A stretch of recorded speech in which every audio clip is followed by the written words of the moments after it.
Here we go. So good evening, everyone, and to anyone who has been online for the last 2 minutes to see how I navigate technology. I know it's not a good look for me, but thank you very much for hanging in there, and thank you for joining us tonight. My name is Tristan Coleman. I use he, him pronouns, and from Pflag York Region. And we're here with our Coffee Night Let's Chat series. And we're really happy and excited to do something different, something that we really haven't done with Pflag before, but we know this is an incredibly important topic, and we're going to actually be spending 2 months on this topic. Well, it sounds like a really good time, but really only 2 meetings for it. But we have our friends from CAYR Community Connections. We have Ara and Alex. Ara uses she, her pronouns. Alex uses he, him pronouns, both working in harm reduction. Ara is a harm reduction specialist, and Alex is the harm reduction outreach worker. Did I get those titles correct? Awesome. Perfect. All right. Off to a great start. So Ara and Alex are going to be taking us through a presentation on harm reduction strategies this month. And then next month, we're going to be broadening the scope a little bit to really talk about the underlying issues and stigmas. And we'll probably get into maybe a little bit of that tonight, but we're going to really dive deep into the issues next month. And this month is really about the practical information that we really want everyone to know out there, whether you are using substances or whether you may suspect or know someone within your life who are using substances, everything that you need to know to take a harm reduction approach in your lives. So without further ado, Ara and Alex, the floor is yours. Wow, this is exciting. Thank you so much for having us. So great to connect with Pflag tonight and hang out with some brothers and sisters for the evening. That's lovely. Thank you. My name is Ara, and I work at CAYR Community Connections. And tonight we're going to be talking about harm reduction, which you will soon find out is my favorite topic, and I can talk about for days on end. So we're going to try to keep me talking less, and please feel free at any point to ask questions, insert yourself into the dialogue. We much prefer to have dialogue with people than just sort of being talking heads. So don't even hesitate. And thanks very much. Go ahead, Alex. Hi, everyone. I'm Alex from CAYR Community Connections. I'm the harm reduction outreach worker. And yeah, let's talk harm reduction. If you have any questions, anything at all, nothing's a stupid question, just anything at all, just throw it out there and yeah, let's talk harm reduction. Awesome. Thank you. Can you pull up that first slide for me, Alex? Give me 1 second. So we've got some slides. We've got a couple of videos. We like sort of to keep it as multimedia as we can, but we are happy to move away from the slides and into dialogue. So don't feel like we're married to this presentation and the way that it flows with the PowerPoint. All right. So what is harm reduction? And my favorite definition after doing harm reduction for 31 years is that harm reduction is radical love.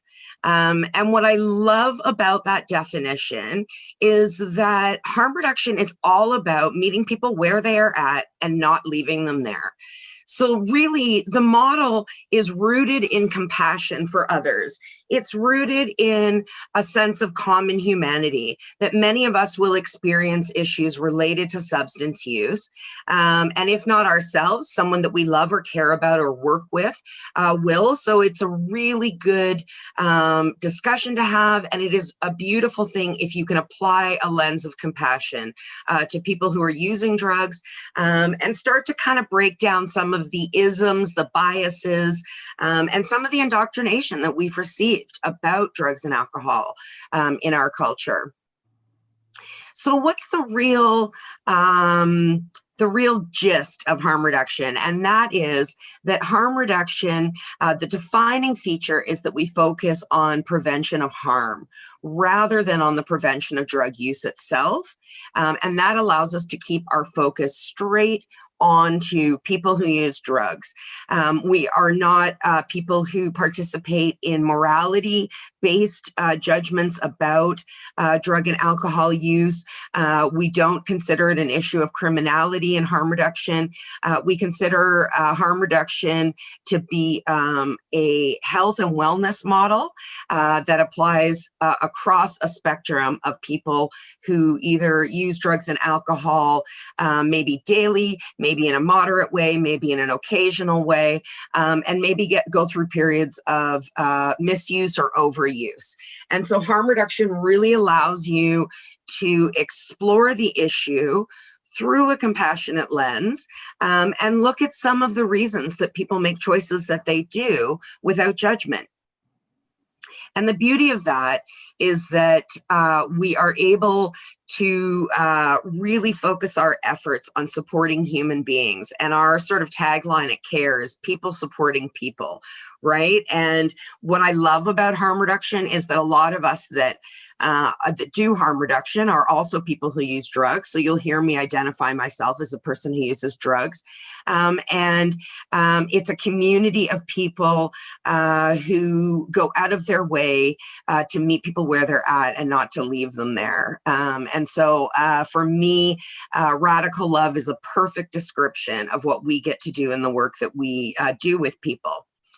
And what we're going to share with you this evening is a very short video from some harm reduction brothers and sisters in the US. And it's a really nice introduction to harm reduction.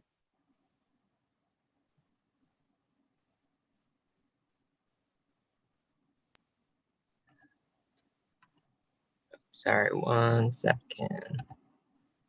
Hashtag 2021. Okay, there we go.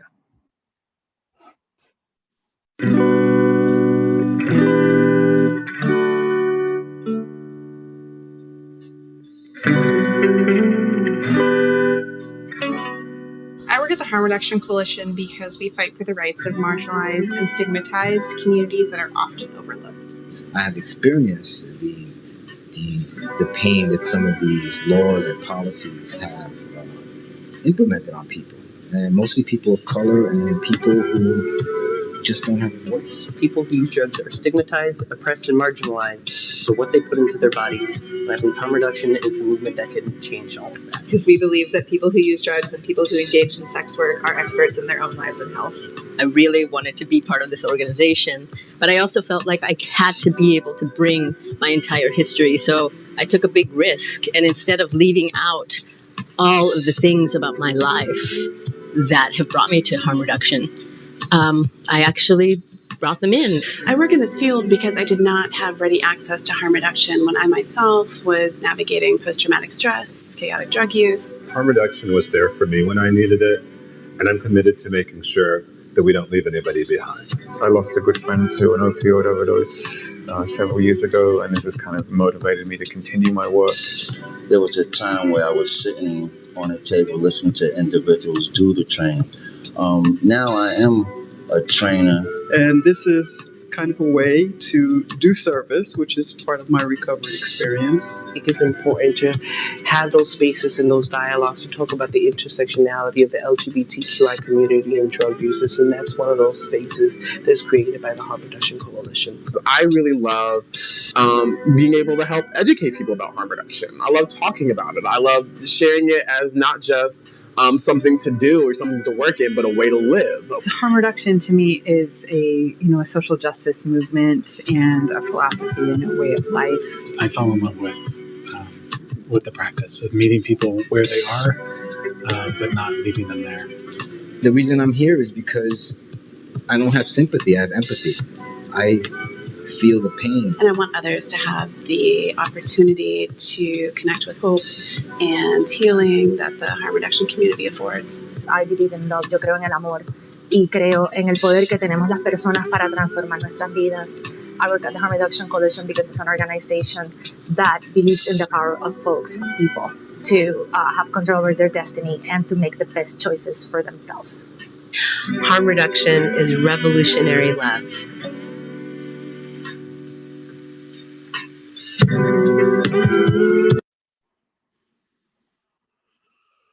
Any comments, questions, opinions about that video? All right, I'll get you talking by the end, don't you worry. You got to see people talk about how much harm reduction made a difference in their lives, and that it made enough of a difference that people want to share that model with others who find themselves in difficult situations. And we're talking about harm reduction from a sort of substance perspective, but harm reduction is this beautiful lens that you can apply all throughout your life. And so we have really good strategies with harm reduction where we can assist people who are dealing with issues like trauma, depression, mental health, homelessness, working with youth, and we can do that through this same lens. And it really works to underscore a variety of other models and options that we have for people. Could I have the next slide, Alex? Oh, it's not working. One sec. Oh, there we go. Oh, beautiful. Thank you.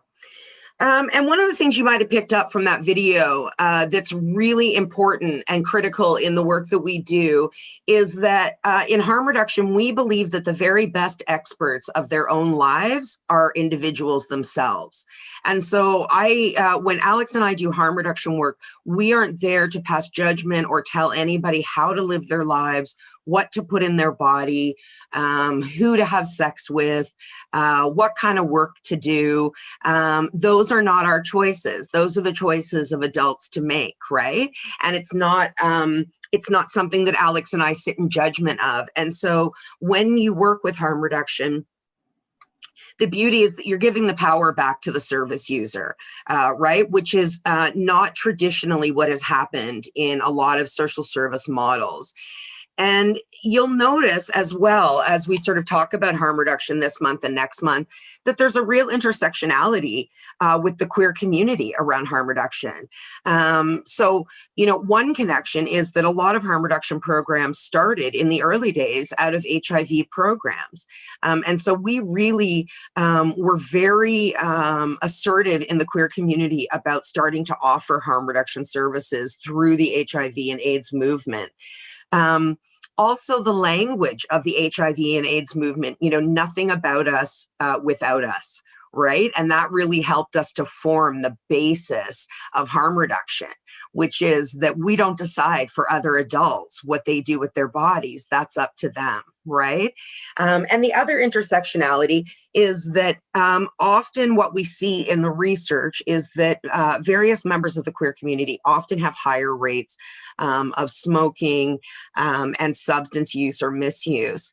And so when you look at that through a queer lens, right, you have to look at issues around shame and trauma, the pressure of coming out, the depression of living sort of a closeted existence. Also that a lot of our meeting places in the queer community are often bars or entertainment venues that very often include drugs and alcohol. And then if you also look at the role and the intersectionality between drugs and alcohol and sex and intimacy, right? We need to look at how how drugs can facilitate sex, how drugs can help people lower inhibitions to try out new things. And another sort of point where we sort of connect a lot between the queer community and harm reduction is around the party and play and chemsex community. And so we have some really clear overlaps. And I just wanted to highlight those as well, because I think we need to take a lot of pride in the queer community about being some real pioneers of this work. What else does it do? It encourages positive health behaviors. What research shows us about harm reduction is that even when people are in pre-contemplation or contemplative phases about changing some sort of behavior or use in their lives, that the more access they have to communities that are safe, where they can talk about drug and alcohol use in honest, authentic discussions, that the outcomes are often better for those folks. So what we know is that it starts to reduce the risk of viral infection or bacterial transmission. And we do that through the use of testing. The new term for, so the old terms were sexually transmitted diseases or sexually transmitted infections.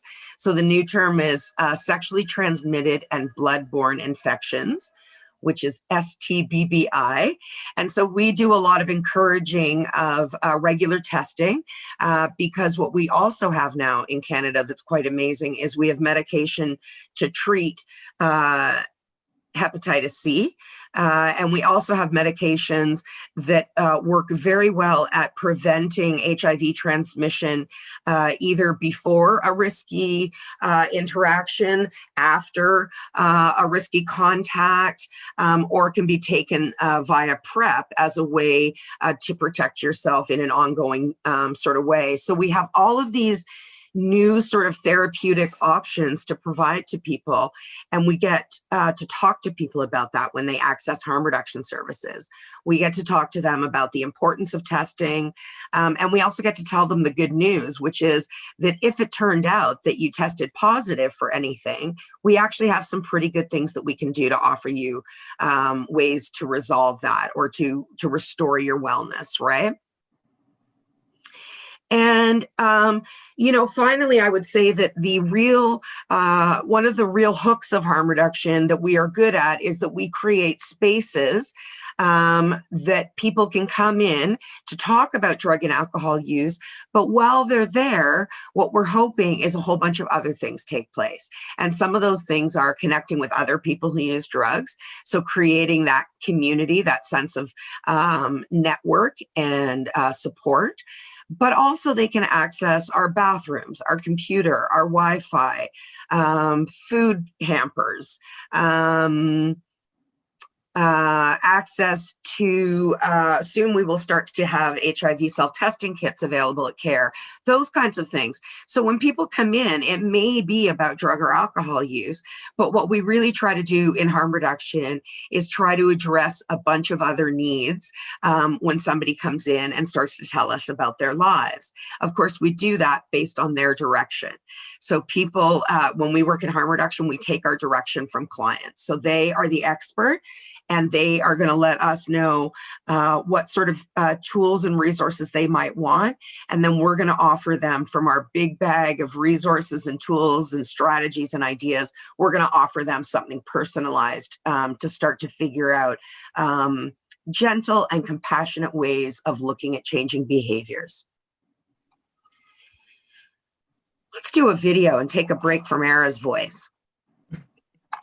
Before we get to the video, I just wanted to add that I just love the term in describing harm reduction by calling it radical love. I just love that because I think sometimes a part of anything that you would consider to be radical love, some individuals might have a fear and apprehension to have those conversations, to have open and transparent conversations about these topics, when it's the open and transparent conversations and having dialogue like this that can really save lives, and that can really reduce the risk of coming into harm for many individuals. And this is really what this is all about.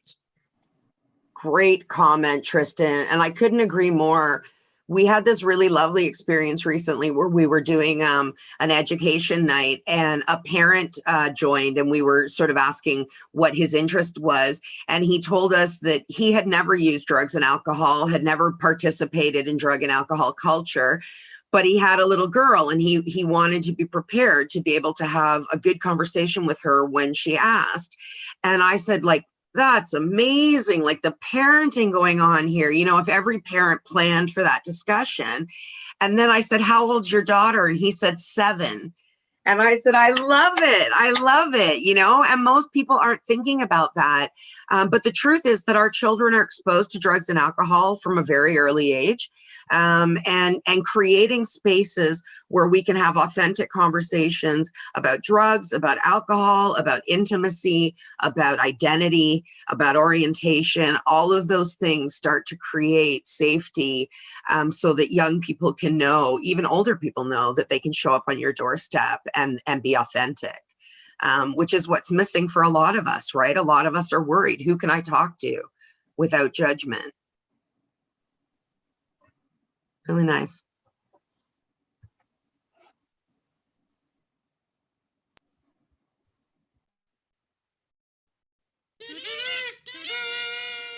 Look, you're smart, you're cool, and you don't want to die, so you do things to reduce the harm of the risks you take. That's called harm reduction. It's all around us.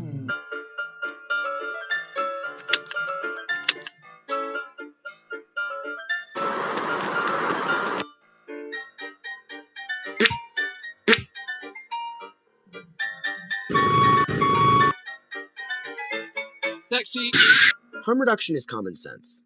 It stops people from being injured and dying from things that are preventable. It saves lives, it saves money. It's smart.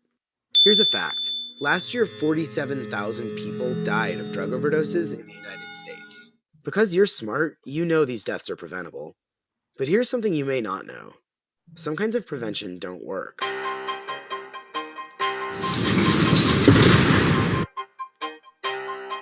Just say no.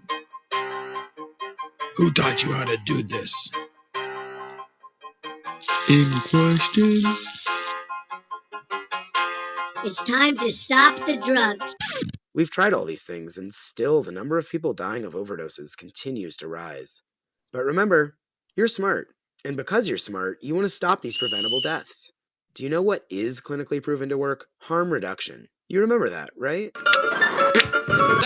Harm reduction works for people who use drugs.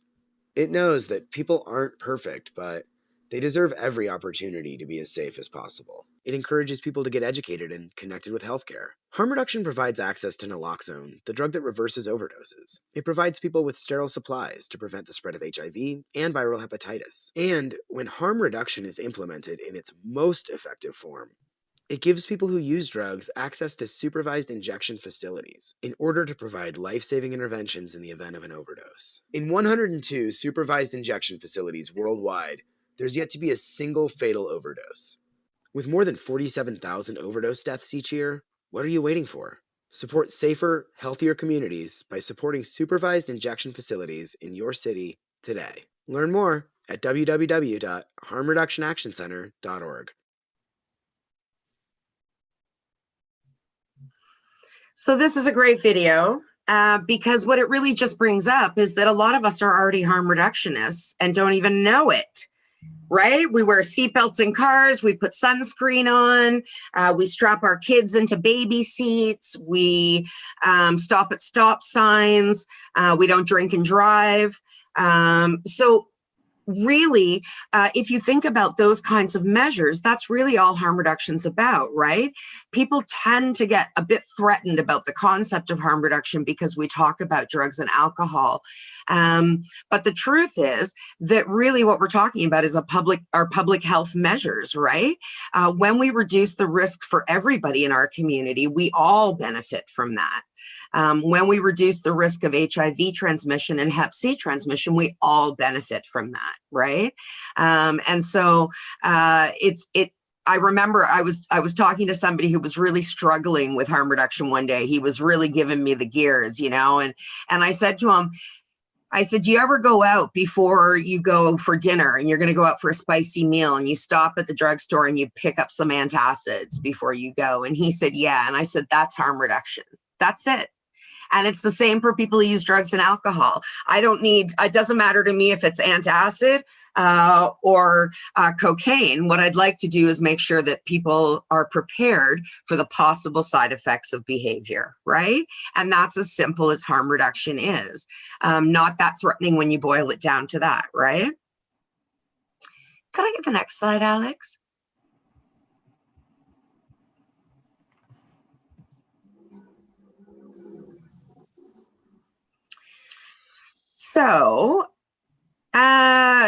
some examples of harm reduction, actual strategies and tangible supports that we can provide to people. So harm reduction really started in the early days as what was called back in the day needle exchange, which meant that if somebody brought 3 needles in, they could have 3 needles to go. That is now called needle distribution. The point of that is obviously to reduce the number of times that people are sharing drug using equipment. And so that's when we start to see transmission of viral and bacterial infections. Excuse me. The other thing that we do is we provide a bunch of kits to people, and Alex is going to go through those with you further along in the presentation. And those kits include crack, meth, snorting, injection, and safer sex kits. So much like you would, you know how we always think about condoms on Pride, how they're always giving out condoms on Pride, right? Trojan's favorite day for marketing. And so that's really what we do in harm reduction every day of the year is we give out these freebie kits that are filled with condoms and lube and hand sanitizer and masks, but also crack pipes, meth pipes, filters, screens, cookers, all that kind of stuff. So Alex is going to go through that with you. But the goal here is each piece of equipment that we give out helps to change or stop a behavior that is associated with some risk. All right, so every piece of that kit has a purpose. The other thing we do is we give a lot of information to people about how they can use drugs in a more safe capacity. And so that might be conversations around dosing information. It can be conversations around how to administer a drug into your body. So for instance, if somebody has asthma, but would like to use THC, weed, marijuana, then we would talk about issues like topicals and edibles and vaping instead of smoking. So it can be about the administration into the body. It can also be about things you can do ahead of time, like eating a good meal, getting good sleep before and after, making sure to stay hydrated. And then also the actual nuts and bolts of how to use drug using equipment. So how to inject in the safest way, how to cook your drugs in the safest way, those kinds of things. So having really honest conversations with people about the safest way to get stuff into their body. We do a lot of referral to other supports, right? So when we look at a person, we're not just looking at drug and alcohol use, we're really asking that person a lot about the rest of their life. And so I'm sure each of you will have an experience where you might have had something in your life, a behavior or a substance that you have decided that you want to change.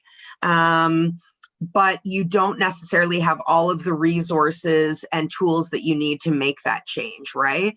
So we work a lot in harm reduction about preparing people and helping people make those decisions, but also we can do that because we attend to things like housing referrals, food referrals, mental health referrals, because it's really hard to change one behavior with a bunch of other things still outstanding, right? So it's not going to really make sense to push somebody. I mean, we don't push somebody anyway, but if somebody says to me, I want to change my drug use, but I'm homeless currently, or I'm couch surfing, then we need to take that context into account, right? Because they're going to have less control over their lives than they would if they were housed on their own, okay?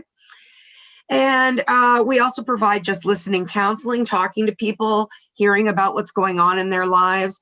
A lot of people have had overdose scares, so often people need to talk through the trauma of going through that experience. Virtual drug consumption, witness or spotting phone lines are a new idea in Canada. And the beauty of these, especially in a pandemic, is that if you are somebody who's using drugs, you can call one of these phone numbers and speak with somebody. They have a private code that they can't even see on the computer.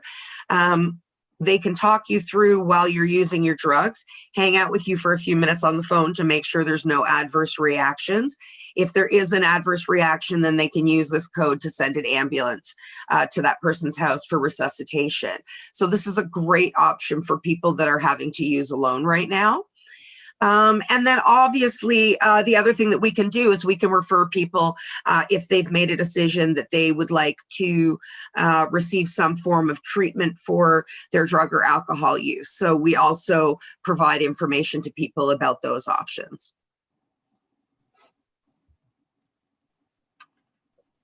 So now we're kind of talking about supervised injection sites. I think the video mentioned a little bit about that.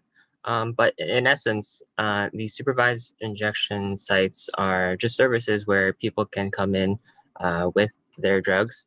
There's staff there that are able to give out some harm reduction supplies, so needles, cookers, filters, pipes, and the whatnot. And people are able to use their drugs there.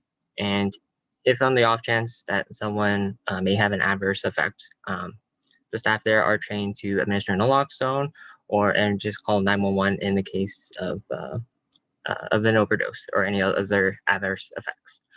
So these sites are great because it's not just a place for it's a good place where people can use drugs, but it's more than that. People are able to kind of have a community there. Be able to connect with individuals, connect with staff if they're looking for supports in other things. Could be about housing, could be about counseling services, medical advice, a bunch of variety of whatever someone might be looking for support for. So it's a really great, really great place. And unfortunately in York Region, we don't have one.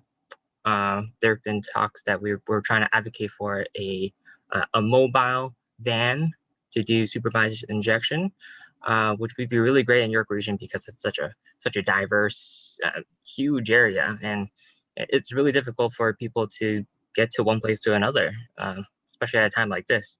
So having a mobile van to get to somebody or be in an area where people are able to reach is way more effective, at least for us in York Region.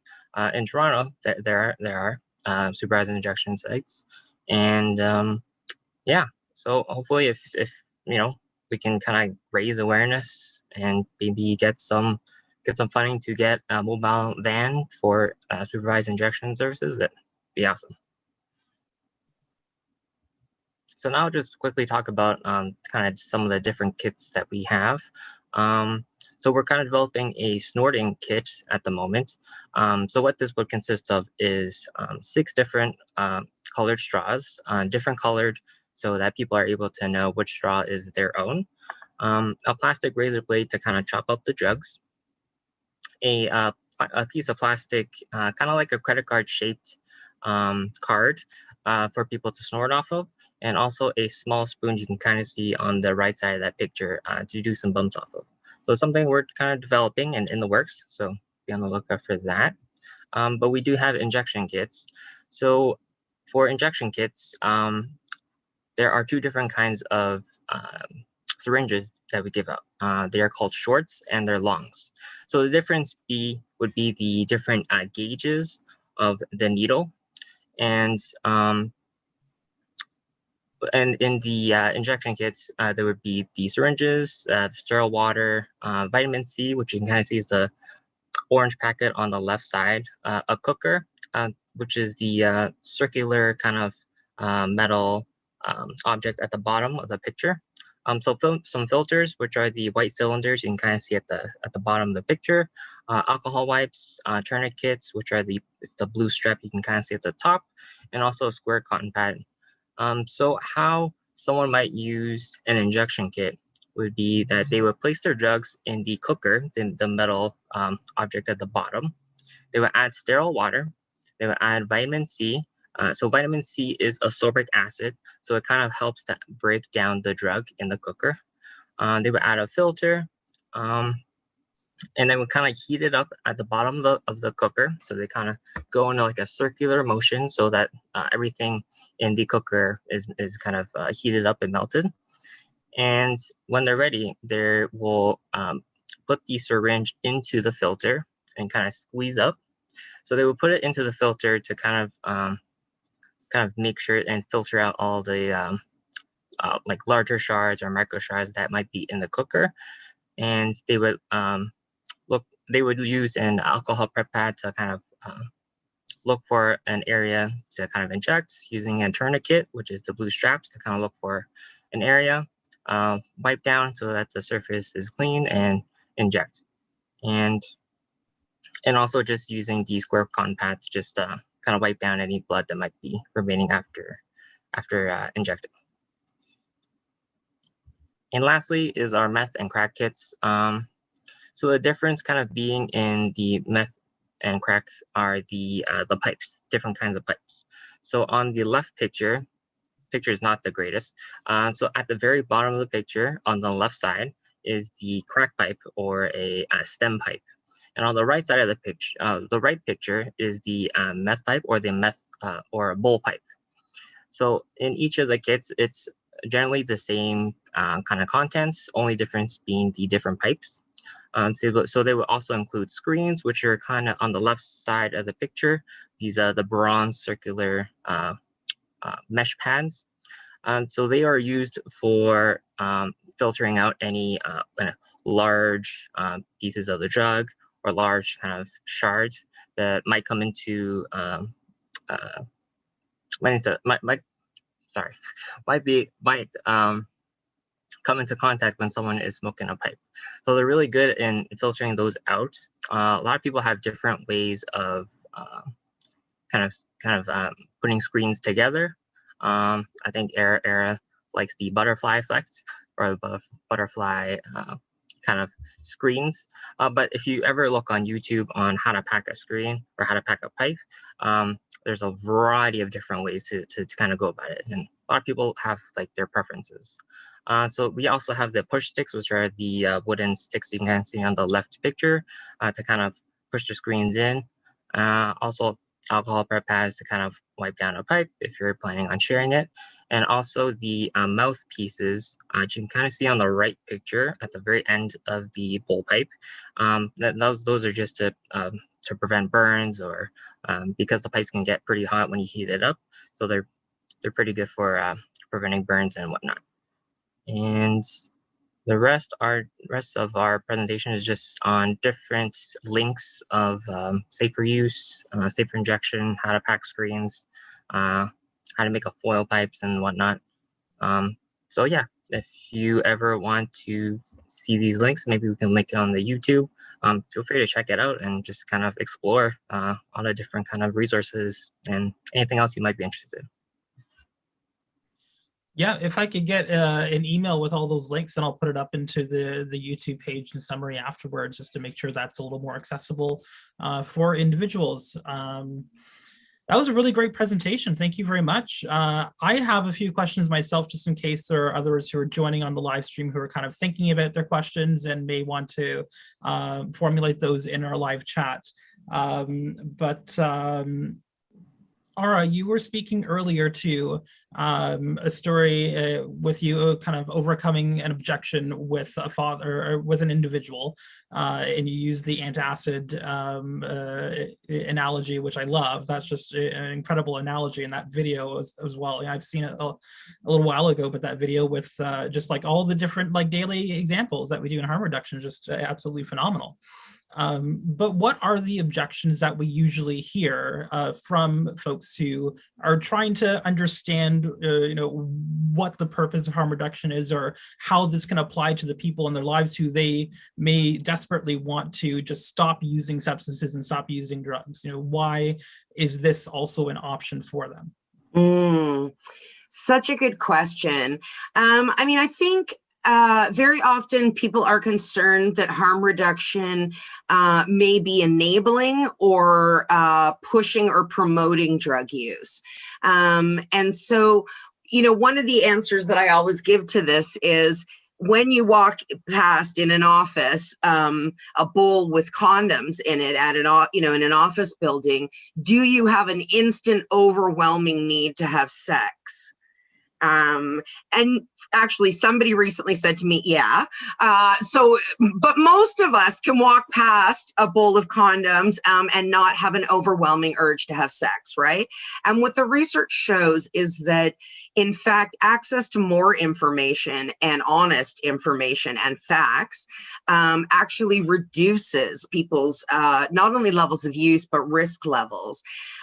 So historically, what has been favored around addiction treatment has been total abstinence models, which is that we would like you to stop using immediately and forever for the rest of your life. And we want you to adopt this label of addict. And you need to remember that that's always who you are.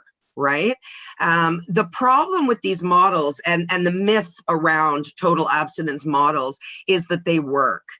And the research shows us that we don't have any addiction model that has a success rate of anywhere higher than 25%, which means that, you know, if I send 4 people to total abstinence treatment, in all likelihood, what the research shows me is 1 year from their start date, 3 of them will have relapsed.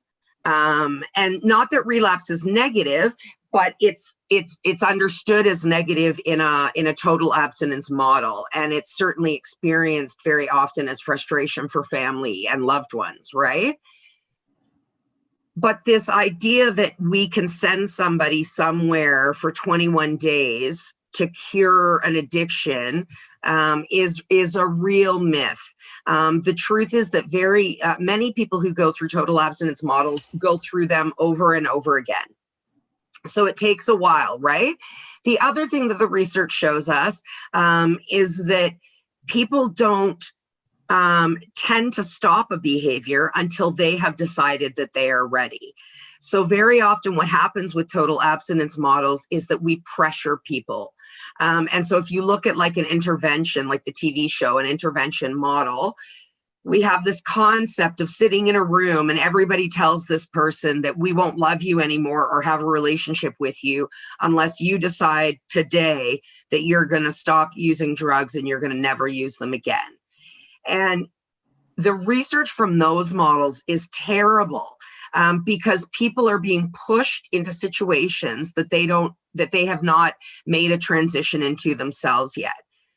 So what I can tell you that's really amazing about harm reduction is that what it shows is it creates a recovery community where people can have conversations about drug use, about how often, about why, about when it's problematic, when it's pleasurable.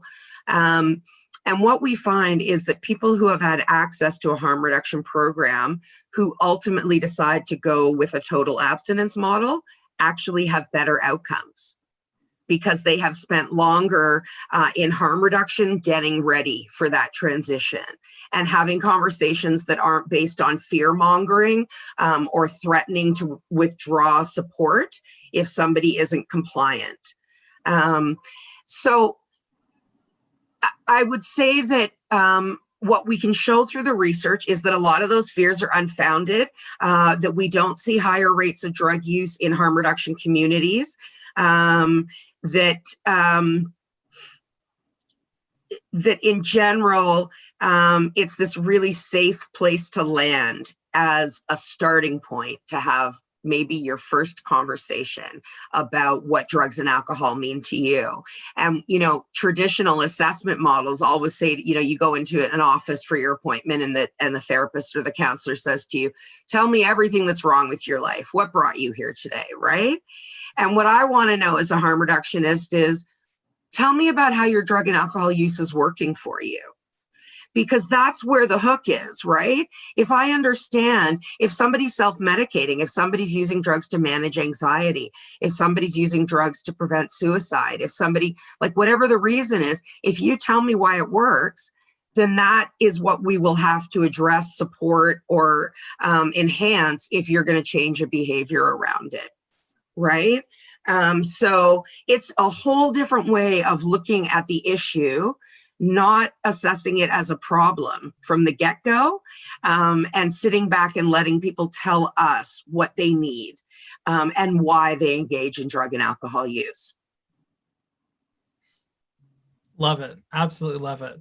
I think we don't have any other questions through the chat, but I think in transitioning to next month's topic, perhaps some comments or maybe some further insights into the push, and we've mentioned it today, the push to see harm reduction, substance and drug use as a public health from a public health perspective and with a public health lens instead of a criminal lens. And a letter that came out, I don't think was in the media too much, but I think it's still pretty significant.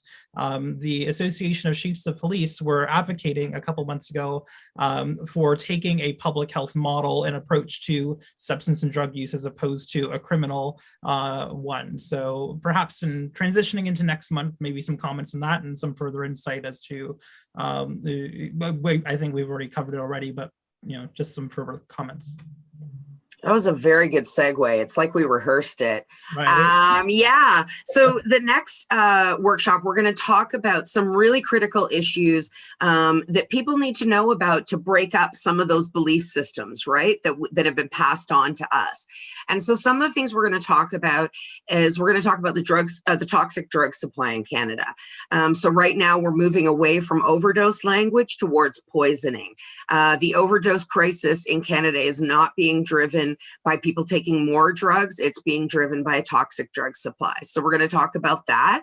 And we're going to talk about that from a policing sort of angle and how we find ourselves here. The other thing that has become really crystal clear is that the history of the war on drugs is very strongly rooted in racism, also in homophobia, so we're going to talk about how a lot of the propaganda that has been sold to us about drugs and alcohol has been sold to us as sort of racist tools to use against people in various communities, like the Black community, the Indigenous, the Asian, so we're going to talk about that. And we're going to talk about how we have been really misled around our understanding of substances and what risks they actually pose and who uses them. And we're going to talk about next month how you guys can do some advocacy as well and how you can support us in the fight to end this opioid crisis, to end this toxic drug supply crisis, because we need all hands on deck. In Canada, we have a fierce problem. I was going to say, actually, I forgot to mention in the video that talked about supervised injection, they mentioned the American statistic. So just to keep everybody aware, we have lost 21,000 people in Canada due to a toxic drug supply.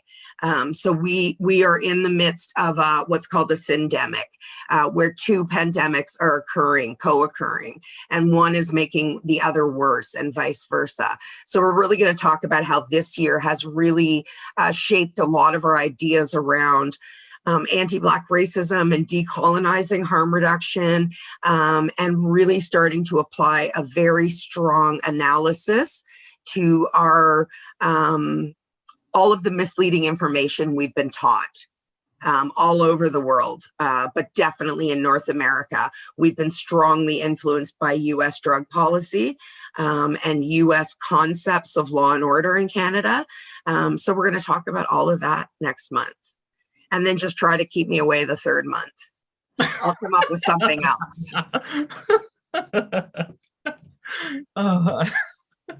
I love talking to you all the time. I love it. Me too, Tristan. We need to go on vacation together when all of this is over.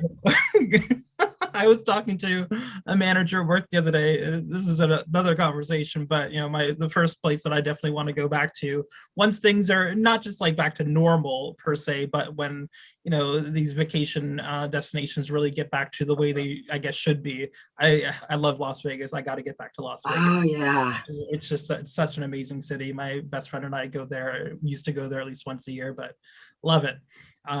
But just in wrapping up and touching on a couple of those topics, sorry, I got a little bit of vacation envy here. As I know, right? We all need a trip. Where I saw my past vacation flash before my eyes, I'm sure, as everyone else did.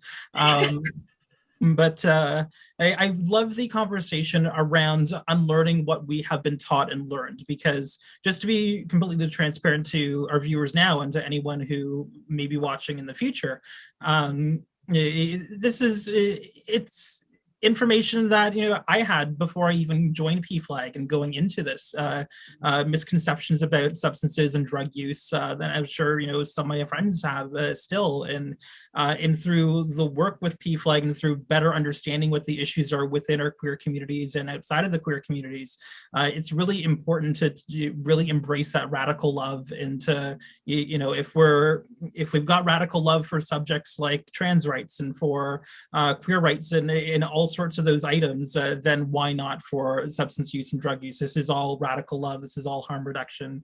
This is all supporting our communities. And just on the stats that you shared as well, I think the video mentioned about maybe 46 or 49,000 deaths in the US in the last year, but they're a country of over 300 million people. We're a country of 40 million people nearly, and we've had, what, 21,000 deaths. And the fact that our stats are half the amount of the US, just a little bit under, but we are far less than half the population size, that should be really striking to individuals, to anyone who is watching, about why these conversations are necessary and why we need to continue having them and really educate ourselves on them.